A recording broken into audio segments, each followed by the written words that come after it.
देखो आज हम लोग ना वहीं से स्टार्ट करते हैं जहाँ पे लास्ट टाइम पढ़े थे।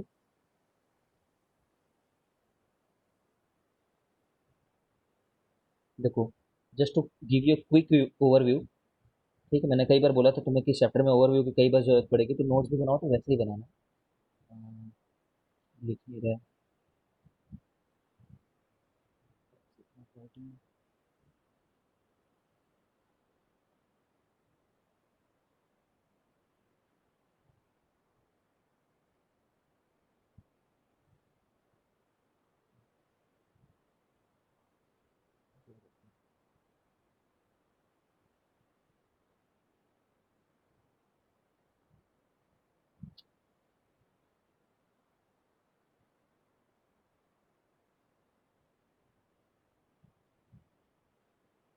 Quick overview of the chapter. देखो हम लोगों ने क्या किया कि सबसे पहले ना फील्ड निकालना सीखे। बी निकालना है ना, अलग अलग कॉन्फ़िगरेशन के चलते। वो कॉन्फ़िगरेशन स्ट्रेट वायर था, स्ट्रेट वायर के चलते भी निकालते थे, फिर सर्कुलर वायर के चलते भी निकालते थे, सर्कुलर वायर के चलते किसी एक लोकेशन पे निकालते थे, फिर सोलेनॉइड के चलते निकालते थे। ठीक है, फिर टोरॉइड के चलते निकालते थे। ठीक है, और इसके चलते निकालते थे सेंटर पे, स्क्वायर के चलते है ना, क्योंकि उसका हिस्सा है बोल देते थे, स्ट्रेट वायर का हिस्सा है बोल देते थे। फिर सिलेंडर के चलते निकालना सीखे। वैल्यू नहीं लिखूंगा मैं, ठीक है। अब इनके चलते जो बी निकल गया है ना, now we have found out the B. ठीक है, अब उस बी के इफेक्ट को देख रहे हैं। ठीक है? याद रखना इन सब के अलावा एक मैग्नेट का मेथड होता ही है। मैग्नेट्स को ले आओ कहीं से और उनको कैसे भी अरेंज करो, जैसे तुम्हें अ, जिस प्रकार के फील्ड तुम्हें चाहिए।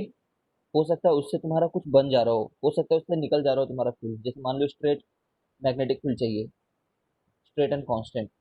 तो हो सकता है दो मैग्नेट को ऐसे प्लेस कर दो तो उसके बीच में कांस्टेंट एंड स्ट्रेट हो जाए, अगर बहुत स्ट्रॉन्ग मैग्नेट्स है तो। ठीक है, इन सब चीज़ों को देखेंगे नेक्स्ट क्लास में। अब उस बी के इफेक्ट को देखना चाह रहे हैं। ठीक है, तो हम लोगों ने कल देखा था कि ऑब्जर्वेशन से ये बात पता चलती है कि अगर ऐसा मैग्नेटिक फील्ड है दुनिया में, ऐसा नहीं कि ऐसा ही मैग्नेटिक फील्ड रहेगा हर बार, बट ये एक स्टैंडर्ड है जिसको फॉलो करना है हम लोग को। और अगर उसमें एक पॉजिटिव चार्ज इसी वेलोसिटी जा रहा है, ठीक है, अंदर एंड राइटवर्ड, तो वो क्या करेगा, एंटी क्लॉकवाइज मुड़ेगा। है ना? ये बात को स्टैंडर्ड तरीके से याद रखो ताकि बार बार तुम्हें कैलकुलेट ना करना पड़े, कर्व रूल ना लगाना पड़े।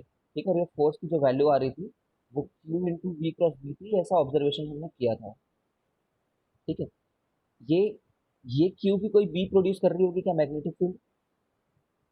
ये बताओ मेरे को तुम लोग। अब जब ये घूमने लगी है तो ये चार्ज कोई मैग्नेटिक फील्ड प्रोड्यूस करेगी क्या?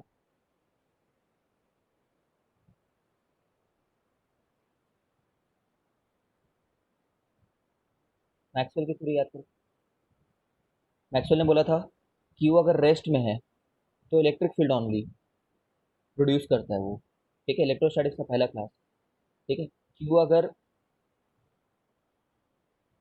मूविंग है, ठीक है, मूविंग, तो ई बार एंड बी बार दोनों प्रोड्यूस करता है। ई बार एंड बी बार, है ना? बी बार कैसे याद है वो तुम्हें? Mu naught I by four pi, बहुत छोटा लिख रहा हूँ I know this thing, q v cross r by r cube. तो देखो वी के चलते आ रहा है ना बी। ठीक है, तो यहाँ पे मूविंग तो है। अब वो और ये और बात है कि एक्सेलरेटिंग हो तो क्या होता था, ई भी होता था, बी भी होता था, एंड एनर्जी भी होता था, एनर्जी रेडिएट करता था। इसी लॉ के चलते वो रदरफोर्ड वाला जो मॉडल था, प्लानिटरी मॉडल, वो फेल हो गया था। खैर अभी उधर नहीं जा रहे अपन। ठीक है, अभी तो बस ये देख रहे हैं कि ये जो क्यू प्रोड्यूस कर रहा है बी, वो भी नहीं है ये किसी और बी के इन्फ्लुएंस में है। ठीक है, इसमें बिल्कुल कोई कंफ्यूजन मत रखना कि सर ये चार्ज भी तो बी निकाल रहा होगा, निकाल रहा होगा। उसको कैलकुलेट करने के लिए बोलेगा तो कैलकुलेट करेंगे भी, अगर बोलेगा तो। वैसे जिंदगी में कभी नहीं बोलेगा जेई में, मतलब इस कंटेक्स्ट में जब तक पढ़ रहे हो तब तक तो नहीं बोलेगा। स्पेसिफिक उसी को लेकर के कुछ क्वेश्चन फ्रेम कर दिया कि चार्ज मूव हो रहा है। ठीक है, तो बात नहीं। खैर, ये फोर्स निकाले हम लोग। अब तुम समझ रहे हो कि अगर एक जगह में ऐसा लोकेशन बना दूं, लेटेस्ट से दिस सम प्लेस जहाँ पे बी भी एग्जिस्ट कर रही है और ई भी एग्जिस्ट कर रही है। ये ई किसी और बंदे ने निकाली है, वो बी किसी और बंदे ने निकाली है, और यहाँ पे एक एडिशनल एक चार्ज आ गया है। ठीक है, तो ये वाले को ऊपर में एफ नेट क्या लगेगा, F net on this q, एक तो q into we cross B लगेगा। थैंक गॉड हमारे पास वेक्टर्स हैं, ये सभी नोटेशन, वेक्टर नोटेशन में तो सीधे जोड़ सकते हो। ठीक है, तो ये एफ नेट रहेगा, ये टोटल फोर्स कहलाएगा।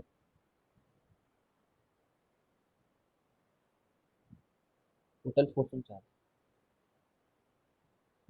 ठीक है, अब तुम मुझे बताओ कि अ, अभी तक जैसे तुम लोगों ने पढ़ा,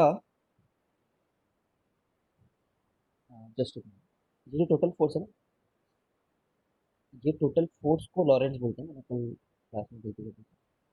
ये total force is called Lorentz force, total entire. ठीक है, बट ये जो सिर्फ कंपोनेंट है उसको मैग्नेटिक फोर्स बोल देंगे। ठीक है, magnetic force of the charge, तो this combined force is called Lorentz. एक बार प्लीज जाकर के घर में उसको वो कर लेना, रेक्टिफाई कर लेना। ये तो प्रॉपर नाउन है यार, प्रॉपर नाउन तो तुम समझ रहे हो इसमें लॉजिक क्या है। Please rectify that point. In any case, तुम ये बताओ कि ये जो फोर्स है चार्ज के ऊपर में, वो हमेशा परपेंडिकुलर टू बी है, ये स्टेटमेंट ट्रू है कि, मतलब अगर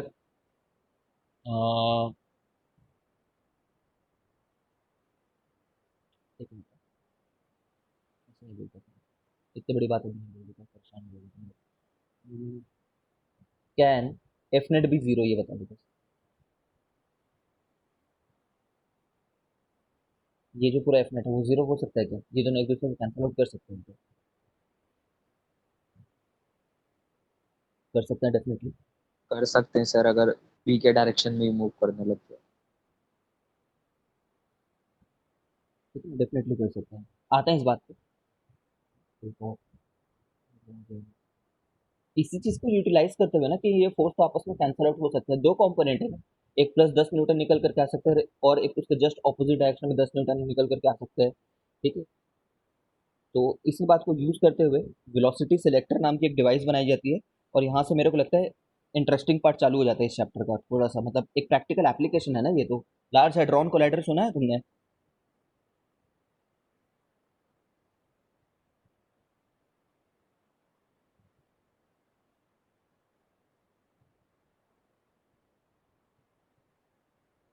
इसे मैंने नहीं सुना। एक स्कीमेटिक डायग्राम बना रहा हूँ।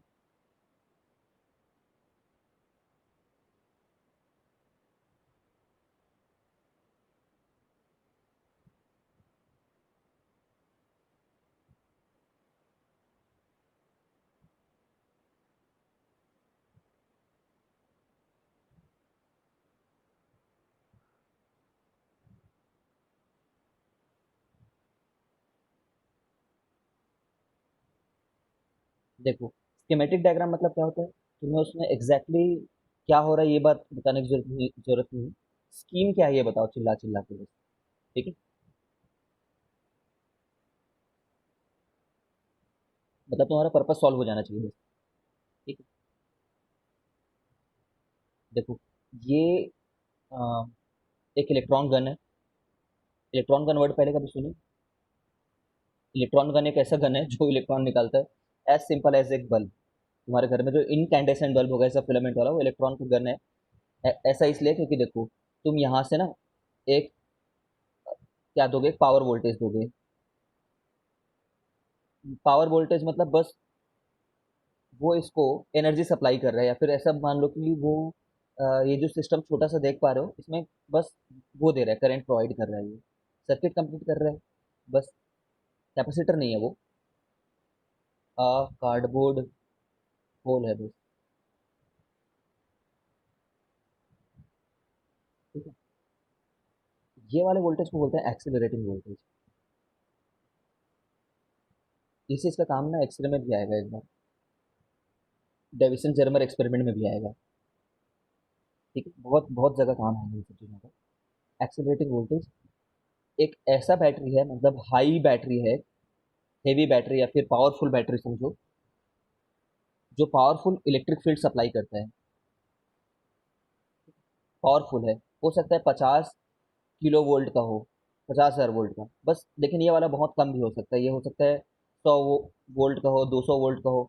इसका काम बस ये है कि करंट जब सप्लाई करे तो फिलामेंट में जानते हो ना, कुछ इलेक्ट्रॉन हो सकता है मोमेंटरली बाहर निकले हों कोलिजन्स के चलते, और जैसे ही इलेक्ट्रॉन लोग बाहर निकलते हैं तो ये जो एक्सेलरेटिंग वोल्टेज है जो इस तरीके से इलेक्ट्रिक फील्ड सप्लाई कर रहा है, कई बार तुम्हें याद होगा सर्किट में हमने लिख रखा है, ठीक है ना, हजारों बार लिख रखा होगा इस चीज़ को, इसके चलते यहाँ से आते हुए एक इस तरीके से इस लोकेशन में somehow this battery is supplying electric field, ऐसा मान लो, ठीक है, इधर है, ऐसा है मान लो, ठीक है, तुम्हें बहुत ज़्यादा सोचने की जरूरत नहीं, बस ऐसा इलेक्ट्रिक फील्ड एग्जिस्ट कर रहा है। क्या बोला मैंने, स्कीमेटिक बोला है, तुम्हें इंजीनियरिंग पार्ट पर ध्यान नहीं देना है, ठीक है, बस तुम्हें समझ में आना चाहिए कि इस इलेक्ट्रिक फील्ड को ऐसा अप्लाई करते हैं किसी भी सोर्स से। अब इसके चलते क्या होता है कि ये जो इलेक्ट्रॉन जो जस्ट बाहर निकले होते हैं यहाँ पे फिलामेंट में कोलिजन्स के चलते या फिर किसी भी बस कोलिजन के चलते एक्चुअली में, तो वो इधर की तरफ फोर्स एक्सपीरियंस करेंगे, ठीक है, तो इधर की तरफ सभी इलेक्ट्रॉन्स मूव करना शुरू होंगे, ठीक है। और हम लोग क्या करना चाह रहे हैं, हम मान लो एक ऐसा एक्सपेरिमेंट करना चाह रहे हैं जिसमें कोई एक एटम है मान लो, उस एटम से तुम एक इलेक्ट्रॉन को बम्बार्ड कराना चाह रहे हो, but for the purpose of experiment ऐसी तुम्हारी रिक्वायरमेंट है मान लो कि जो इससे टकराए ना वो सिर्फ और सिर्फ 1000 मीटर पर सेकेंड से ट्रैवल करने वाले इलेक्ट्रॉन ही बस टकराए, ऐसा कोई दूसरा इलेक्ट्रॉन मत आ जाए बिल्कुल भी, ठीक है, जो 500 मीटर पर सेकेंड से टकरा रहा हो सकता है तुम्हारे एक्सपेरिमेंट का ये रिक्वायरमेंट हो। काफ़ी प्रैक्टिकल बात है, तुम जानना चाहते होगे कि एक्सपेरिमेंट जब 1000 मीटर पर सेकेंड से टकराती है, ठीक है, तभी क्या रिजल्ट आता है एटम के ऊपर में, ठीक है, लेटेस्ट। तो ये जो सेटअप हमने बनाया है ना, ये एग्जैक्टली छांट करके देगा उस एक पर्टिकुलर इलेक्ट्रॉन को जो उस वेलोसिटी को रखती है, ठीक है, बाकी सब इलेक्ट्रॉन्स एलिमिनेट हो जाएंगे, ठीक है ना। तो व्हाट वी डू, सबसे पहले तो इसको इससे पास कराते हैं एक छोटे से नैरो कार्डबोर्ड होल से। ये सिर्फ इसका इसका वेलोसिटी सेलेक्टर काम नहीं है, ये तो सिर्फ उसको कॉलीमेट करता है। कॉलीमेट वर्ड कभी सुना है क्या?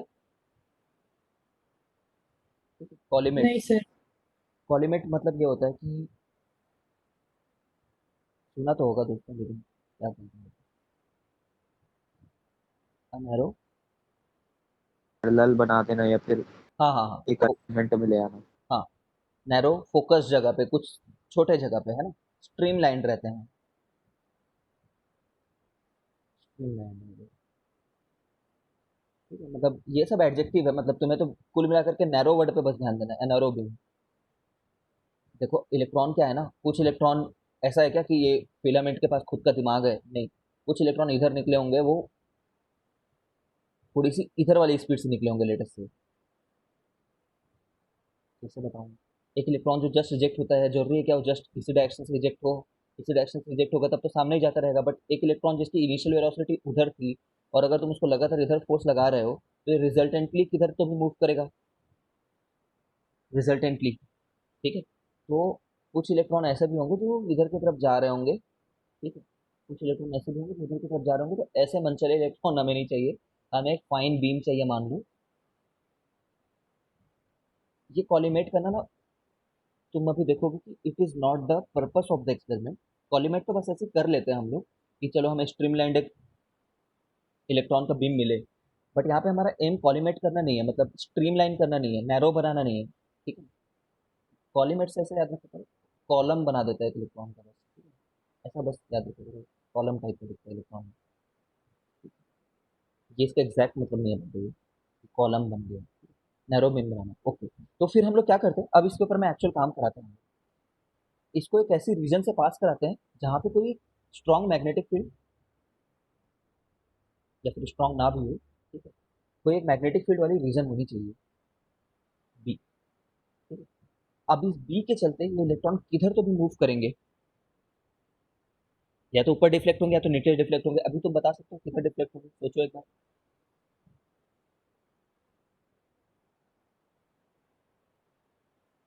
देखेंगे ऑब्वियसली। हाँ, ये लोग नीचे डिफ्लेक्ट होंगे नीचे, क्योंकि ये नेगेटिव चार्जेस हैं, है ना, स्टैंडर्ड चीज तो इसलिए मैंने याद करने के लिए बोला तुम्हें कि तुम ये सब का आंसर बहुत फटाफट दे सको। अगर एक पॉजिटिव चार्ज होता तो किधर होता, ऊपर। बट अगर एक नेगेटिव चार्ज है तो किधर होगा, नीचे। ठीक है ना भाई, Q Q into we cross B ही तो है। वी क्रॉस बी का जो भी आंसर आ रहा है, अगर ये पॉजिटिव है तो पॉजिटिव रह जाएगा, अगर ये -10 है तो ओवरऑल आंसर नेगेटिव हो जाएगा डायरेक्टली।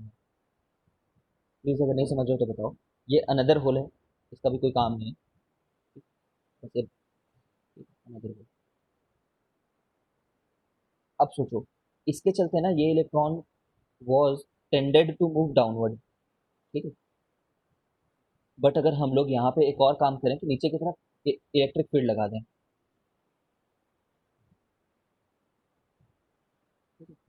इलेक्ट्रिक फील्ड भी लगा दें इस वाले डायरेक्शन में, तो इसके चलते इलेक्ट्रॉन किधर मूव होगा, ऊपर की तरफ मूव होगा। मतलब अगर नीचे की तरफ इलेक्ट्रिक फील्ड है तो और इलेक्ट्रॉन यहाँ से गुजरता है तो इलेक्ट्रॉन को मोमेंटली ऊपर की तरफ फोर्स लगेगा, फोर्स ऑन इलेक्ट्रॉन अपवर्ड होगा, because it will be opposite to the direction of the electric field. ठीक है। ओके। अब मैग्नेटिक फील्ड बोल रहा था नीचे आओ, इलेक्ट्रिक फील्ड बोल रहा था ऊपर जाओ। तो there can be a balance. ठीक है, जिसके चलते इलेक्ट्रॉन कहाँ एकदम ही बिल्कुल भी अनडिवेटेड से जा सकते हैं।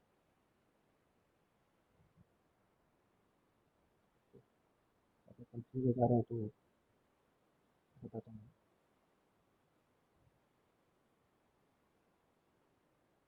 यहाँ पे देखो फिर से, एफ नेट कितना रहेगा इलेक्ट्रॉन को, q v B plus q E. ठीक है।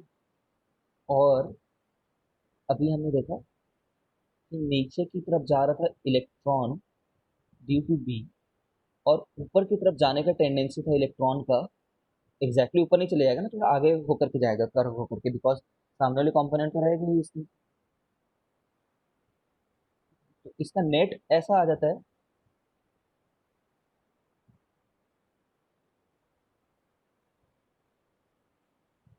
हाँ हाँ, होल का साइज छोटा रखते हैं। नेट ऐसा फोर्स बना सकते हैं ताकि जीरो रहे वो। ठीक है। तो B adjust E and B such that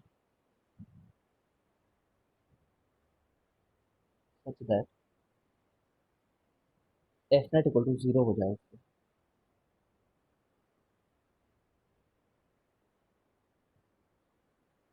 ठीक है।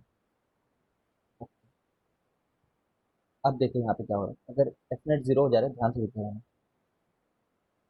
ये दोनों तो सेम, मतलब क्या बोलना चाहिए, एक नीचे की तरफ लग रहा है, एक ऊपर की तरफ लग रहा है, तो वेक्टर वाले नोटेशन हटा सकता हूँ अपने।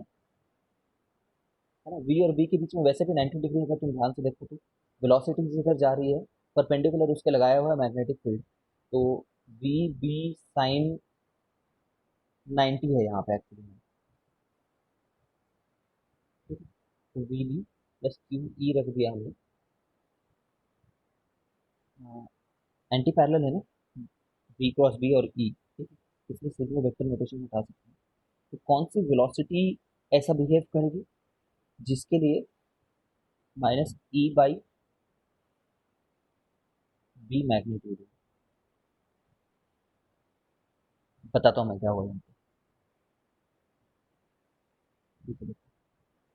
सोचो यार, यहाँ से बाहर निकलने वाले जो इलेक्ट्रॉन रहेंगे ना, उसमें बहुत सारे प्रकार के इलेक्ट्रॉन रहेंगे, कुछ की कम स्पीड रहेगी, कुछ की ज़्यादा स्पीड रहेगी। अच्छा, ये बात भी कुछ लोग पूछते हैं कि सर अलग अलग स्पीड क्यों रहेगी, क्योंकि देखो जितने इलेक्ट्रॉन निकले हैं और वो यहाँ तक ट्रैवल होकर के आ रहे हैं, फॉर वन रीज़न, अगर कॉलीमेट होकर के भी जो लोग आ रहे हैं, कॉलीमेट होकर के भी, इनकी भी स्पीड अलग अलग रहेगी। कोई बता सकता है क्यों अलग अलग रहेगी?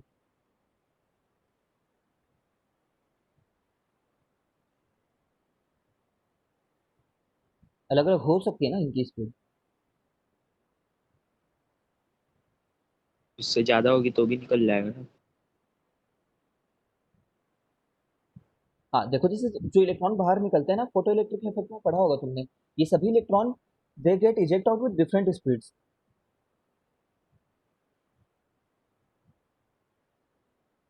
Different speeds. सोचो यार, एटम के अंदर से निकल रहे हैं, बहुत सारे एटम थे, तो कोई इलेक्ट्रॉन तो सीधे बिना कोलिजन के बाहर तक पहुंच जाता है, और कुछ ऐसे इलेक्ट्रॉन होते हैं जो कोलाइड होते होते बाहर तक पहुंचते हैं।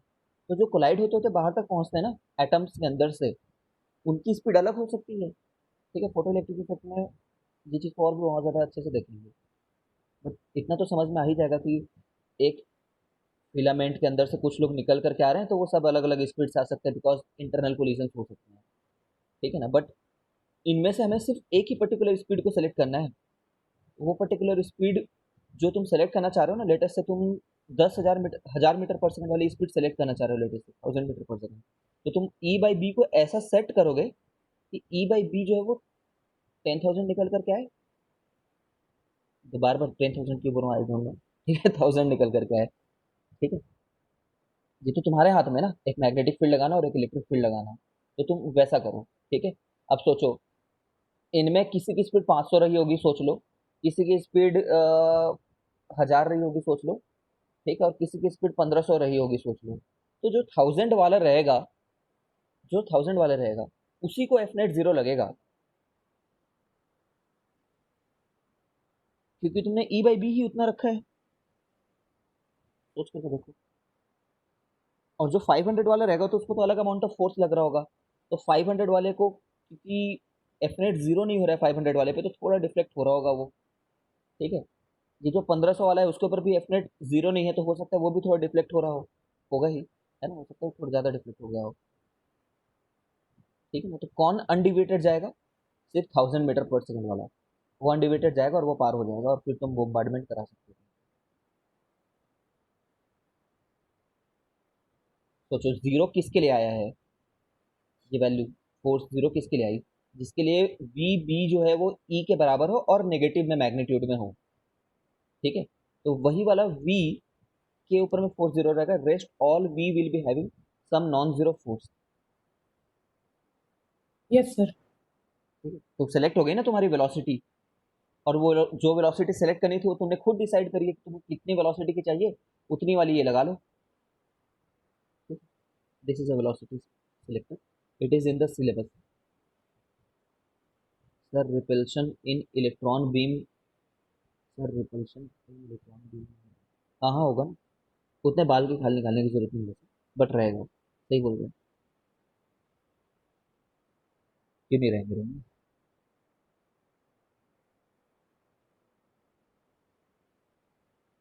उनके इफेक्ट को लोग टेक्निकली वो लोग देखते होंगे, है ना, देख, जो हम लोग पढ़ते हैं वो एक कम्प्लीटली इंजीनियरिंग प्रॉब्लम है। जो तू बोल रहा है ना रिदम, कि सर इलेक्ट्रॉन का आपस में भी फोर्स रहेगा, उसको क्यों नहीं कंसिडर करेंगे, इंजीनियर्स करेंगे। हम तो सिर्फ साइंसेस पढ़ने आए हैं यहाँ पे। जो ओके इंजीनियर्स सर। होते हैं ना, वो लोग पूरा, अब तुम डिफरेंस को समझो। जो इंजीनियर होते हैं उनकी जो डायग्राम होती है वो स्केमेटिक डायग्राम नहीं रहती है। ठीक है, इंजीनियर्स प्रॉपर हर एक डिटेल को लिखेंगे, इतने की ही बैटरी होनी चाहिए, इतने मीटर का बैटरी का जगह होगा, समझ रहे हो, वो डायमेंशंस तक को लिखते हैं जो अप्लायंसेस होते हैं उनके। ठीक है, वो पूरे कंडीशंस को प्रॉपर लिखते हैं कि यहाँ पे वैक्यूम ही क्रिएटेड होना चाहिए, यहाँ पे पर्टिकुलरली क्या बोलना चाहिए, कॉपर की ही आउटर कवरिंग होनी चाहिए, समझ रहे हो। उतना डिटेल में फिर हम नहीं जाएंगे, हमको बस स्कीम को समझ रहे हैं क्या हो रहा ओके सर। है। तो चलो, is there anybody who did not get it? तो तुम्हें ना ये लिखा हुआ मिलेगा, वो जो वेलोसिटी रहेगी वो mod E by mod B रहेगा करके, तो परेशान मत होना। कई बुक्स में ऐसा लिखा होता है, तो अच्छी बात है ना। माइनस साइन तो तुम समझ ही रहो, माइनस का क्या सिग्निफिकेंस है। माइनस तो बस वो फोर्स को जीरो बनाने के लिए, कुछ कुछ करने के लिए था, ऐसे तो अब वेलोसिटी तुम्हें -500 वाली मिलेगी, इसका मतलब ये थोड़ी कि इधर जो जा रहा है वो सडनली उल्टा मोड़ करके चलने जाएगा। ठीक है, सोचना कभी नहीं। ये मोर करेक्ट, बेटर तरीके से हो सके तो ये बात को ऑब्जर्व भी करो। हाँ, हो सके तो इस बात को ऑब्जर्व भी करो कि ई बाई बी का डायमेंशन में ये होता है। ठीक है? तुम्हें पढ़ाया होगा सर ने थोड़ा सा, अगर वेव ऑप्टिक्स में पढ़ाया होगा, तो E equal to B c होता है करके, ऐसे भी तो पढ़ा है क्या?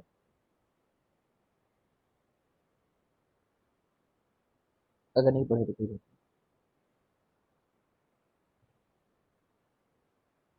एक नोट्स लिख लोगे इस पर, फिर परेशानी तो नहीं होगी तुम्हें इंग्लिश में नोट लिखने में? पूरा वर्ड टू वर्ड बता रहा हूँ एक बार, ठीक है, मैं कंप्लीट नहीं लिखूंगा बट बता रहा हूँ। क्वेश्चन आएगा, what is velocity selector, why it is used for. ठीक है, अ velocity selector is a device which allows only those electron to pass through the hole which have a particular value of velocity, range भी नहीं, a particular value of velocity. ठीक है, it is designed using the concept of Lorentz force. ठीक है, Lorentz force is given by Q into V cross B plus Q into E. By properly manipulating the directions and magnitude of E and B, we can make the Lorentz force to be equal to 0. From the equation we can see only that velocity will be selected whose magnitude is equal to mod E by mod B. ठीक है, it can be used for scientific experiment in which we want to bombard certain atoms, है ना, with a particular value of velocity only. ठीक, I hope this makes sense. Diagram बना देना, full marks मिल जाएंगे, full marks आएगा.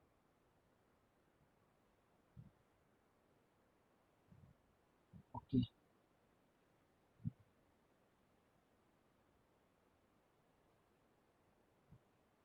अब cyclotron का buildup पढ़ेंगे. बिल्डअप मतलब अभी कुछ थ्योरीज पढ़ेंगे ताकि साइक्लोट्रॉन कैसे बनता है वो पढ़ पाएँ. तो this is the main mechanics part of the chapter. ठीक है, यहाँ पे भी मैकेनिक्स आ जाता है. मैकेनिक्स मतलब s equal to u t plus half t square v equal to u plus t वगैरह वगैरह वाले बच्चों को सीखना. तो यहाँ पे हर एक वर्ड पे ध्यान देना है, ये सबसे ज़्यादा इंपॉर्टेंट पार्ट है. कोई एक इलेक्ट्रॉन अगर यहाँ से आ रहा है, ऑफकोर्स हम लोग जब जब क्यू लिखेंगे तो पॉजिटिव मानेंगे. ठीक है ना, तो ये क्या होगा, ये मुड़ेगा, है ना. तो ये एक्चुअली में ना कंप्लीट सर्कल बना देता है.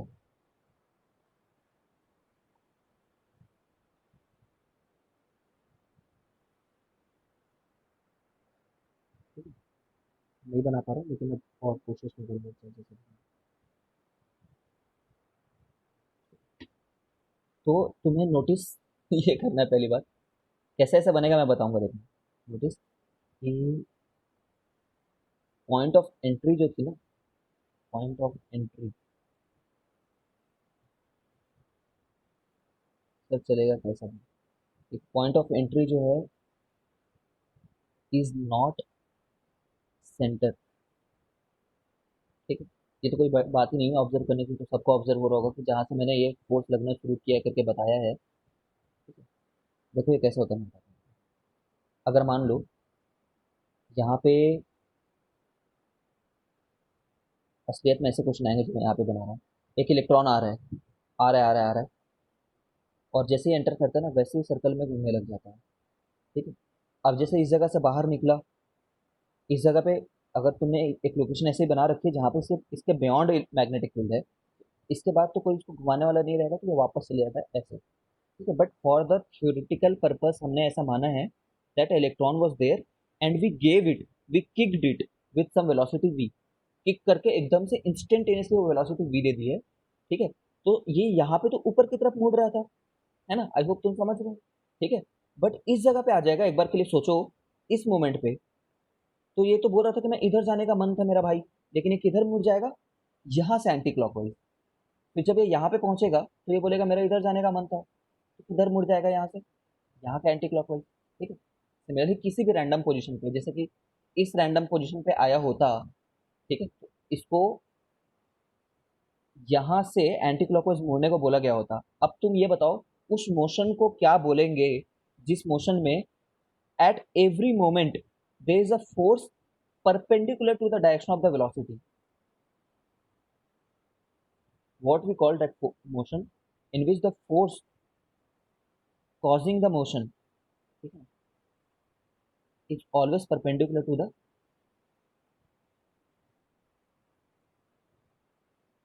direction of velocity.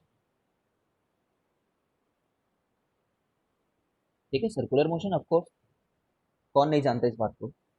ठीक है, टेक्निकली स्पीकिंग अगर जेई एडवांस के हिसाब से सोचो तो ये टेक्निकल वर्ड को समझने की कोशिश करना और याद कर लेना ऐसे. Technically if F is always, ऐसे लिख देता हूँ उसको. टेक्निकल वर्ड में लिख रहा हूँ तो ऐसे लिख देता हूँ.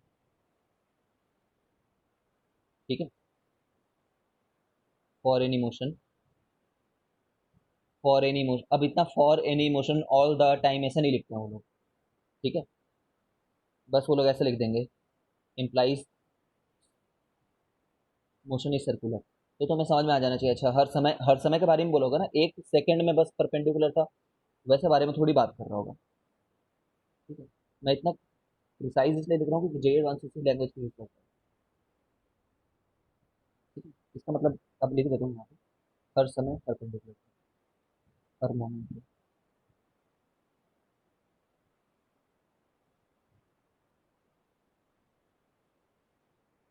ठीक है, ये आइडेंटिफाई करना होगा, इसमें बहुत सारे प्रकार के मोशन होंगे इलेक्ट्रॉन के। This is the simplest one, circular motion हो जाएगा वो, हर मोमेंट पे होगा। किसी को डाउट तो नहीं है? ये टेंजेंट बनेगा, ये सेंटर नहीं बनेगा, वो टेंजेंट होगा वो। ठीक है? कुछ लोग ऐसा करते हैं, देखो ना, कुछ बोलो उनको बनाने के लिए, यहाँ से ओके, यहाँ से घुमाएंगे, ऐसा कुछ बना देंगे। ऐसा नहीं ना, ऐसा कुछ भी नहीं। ठीक है, ऐसा कुछ नहीं। अब जब ये सर्कुलर मोशन कर रहा है, ठीक है, तो सर्कुलर मोशन की कोई ना कोई रेडियस भी होगी। तो ये जल्दी से यार, बहुत हो गया, बहुत बुरे पर आ रहा हूँ मैं। यहाँ से घुसाया था उसको। ठीक है, फोर्स इधर की तरफ लग रहा था, आई होप तुम समझ रहे हो कि इधर की तरफ फोर्स लग रहा है, तभी वो उधर की तरफ मुड़ा है सर। ठीक है, तो एफ नेट इक्वल टू क्या लिखूँ मैं सर्कुलर मोशन के लिए? वो तो यहाँ पे सर्कुलर मोशन लग रहा है। दुनिया के किसी भी मोशन के लिए F equal to m a लिखते हैं, बट सर्कुलर मोशन के लिए सिंप्लीफाइड उसका फॉर्म निकल करके आता है, F net equal to m v square by r. ठीक है, पता होगा तुम्हें, F net equal to m v square by r. लेकिन यहाँ पे एफ, कौन सा फोर्स ऐसा जो बिहेव कर रहा है ऐसा? Q into we cross B. ठीक है, तो वी और बी के बीच में 90 डिग्री है, अगेन यहाँ पे देख पा रहे होगे 90 डिग्री ही है। ठीक है, तो उसको मैंने क्यू वी बी साइन 90 वगैरह लिखा। ठीक है, और आर को फिर मैंने लिख दिया m B by q B. सही है क्या? ये डेरिवेशन है, 1 मार्क्स का, 2 मार्क्स का, जितना भी मार्क्स का बोलना चाहो। ये रेडियस ऑफ द सर्कल है, m B by q B. ठीक है, अगर तुम ऑब्जर्वेंट इनफ हो तो r equal to momentum by q B भी बोल सकते हैं। ठीक है, momentum by q B, v जिसमें मोमेंटम। 10 बार याद करो, मैं तुम्हें 10 सेकंड दे रहा हूँ इस चीज़ के लिए। M v by q B, m v by q B, या फिर पी बाई क्यू बी, जो बोलना है।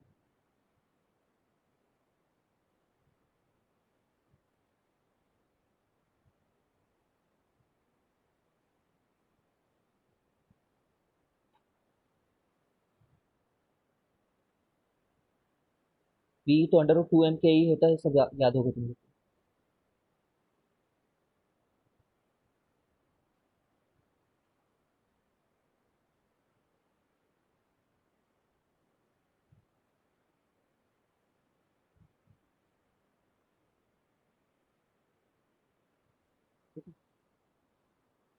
ऐसा मैं लिखूं क्या, ये सर्कुलर मोशन को कंप्लीट करने का जो टाइम होगा, वो कितना टाइम लग रहा है, उसको ऐसे निकाल सकते हैं कि कितना दूरी कवर करना है, 2 पाई आर दूरी कवर करनी है उसको। ठीक है, और कितने स्पीड से कवर कर रहे हैं, बी के स्पीड से। ठीक है, अच्छा, ये स्पीड बदलेगी क्या? ये नहीं बदलेगी, इस बात पे आते हैं एक मिनट में। ठीक है, 2 पाई आर, चलो वी लिख देता हूँ, आर को m v by q B लिख देता हूँ, m v by q B. क्या कट गया? वेलोसिटी कट गई। ठीक है, तो 2 pi m by q B. इतना ज़्यादा इंपॉर्टेंट है ये बात, प्लीज़ दिमाग में बिठा लो, इंडिपेंडेंट ऑफ वेलोसिटी है। I tell you the physical significance of this thing. चाहे तुम कितने भी स्पीड से ला रहे होते, कितने भी स्पीड से किक किए होते उसको, तो वो उसकी स्पीड पे नहीं डिपेंड कर रहा होता। इनफैक्ट स्पीड लिखना चाहिए, क्योंकि वेलोसिटी तो लगातार बदल रही है।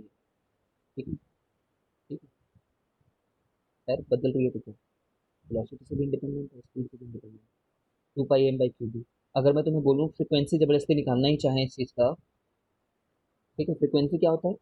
कोई हरकत 1 सेकंड में कितनी बार हो रही है, तो फ्रिक्वेंसी को क्या बोलते हैं जनरली?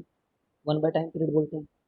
तो ये आ जाएगा q B by 2 pi m. ठीक है, और क्या, angular frequency, angular velocity, angular frequency एक ही बात है, कितने लोग को डाउट है अभी भी इस बात में?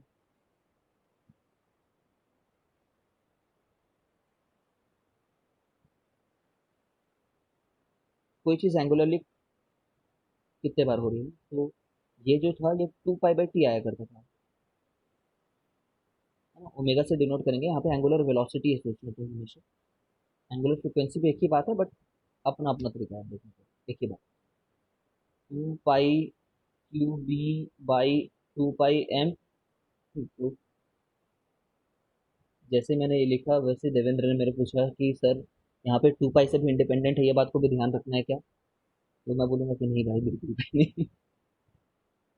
ठीक है, 2 पाई से इंडिपेंडेंट है, इसका कोई फिजिकल सिग्निफिकेंस नहीं है।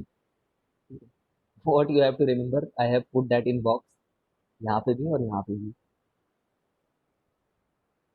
ये तो बस निकालना सिखा रहा हूँ मैं तुम्हें, अलग अलग जगह पे कहाँ पे तुम क्या क्या लिख सकते हो राइट।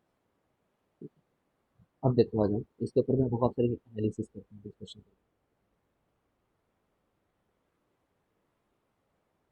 नोट्स साइड में बना दिए रहता हूँ।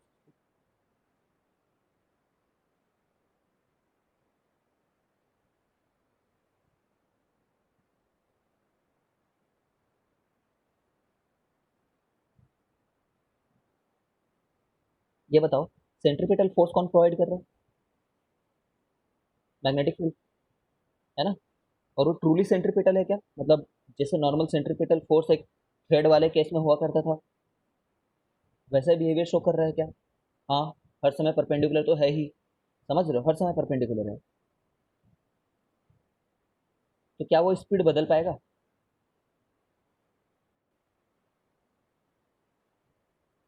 No sir. नहीं, है ना, कभी नहीं बदल पाएगा।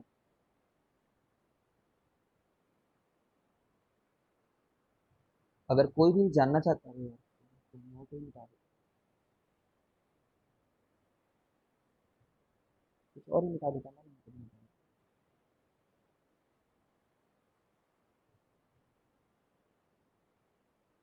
हाँ, टेंजेंशियल रहता तो कुछ कर पाता, बट यहाँ पे सिर्फ सेंट्रीपिटल है वो। ठीक है, देखो क्या होता है, कोई चीज किसी की स्पीड बदल रही है,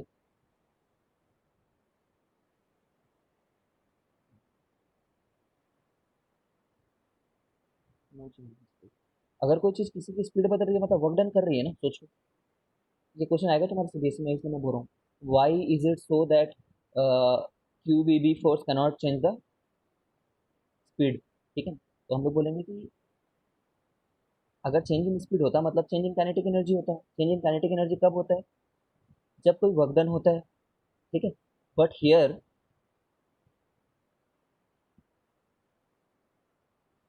जो ठीक है, मतलब जो फोर्स है वो उस समय के इंस्टेंटेनियस डिस्प्लेसमेंट से तो परपेंडिकुलर ही है, ठीक है, एफ हमेशा परपेंडिकुलर है मोशन से, इंस्टेंटेनियस उसके मोशन के डायरेक्शन से, ठीक है, therefore no work is done.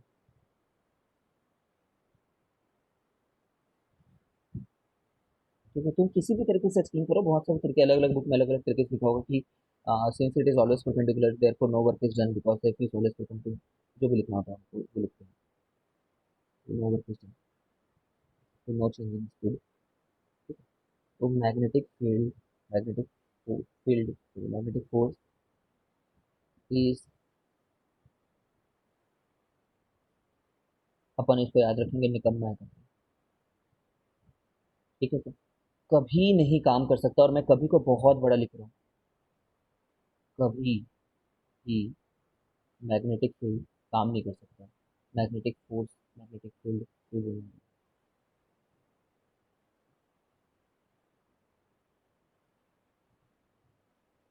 इतना बड़ा क्यों लिखा बता रहा हूँ, क्योंकि ना एक थोड़े समय बाद में क्या होगा, एक स्टैंडर्ड हम लोग देखेंगे कि एक वायर रहेगा, और ये वायर मैग्नेटिक फील्ड के होने के चलते मूव कर जाएगी कहीं पे भी,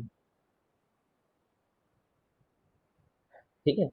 तो ऐसा लोगों को लगने लगेगा कि देखो वायर तो मूव हो रही है ना मैग्नेटिक फोर्स के चलते, ठीक है, बट वहाँ पे भी इंटरनली जा करके जब तुम देखोगे, तब कभी भी ऐसा नहीं हो रहा होगा कि वर्क डन कर रहा होगा।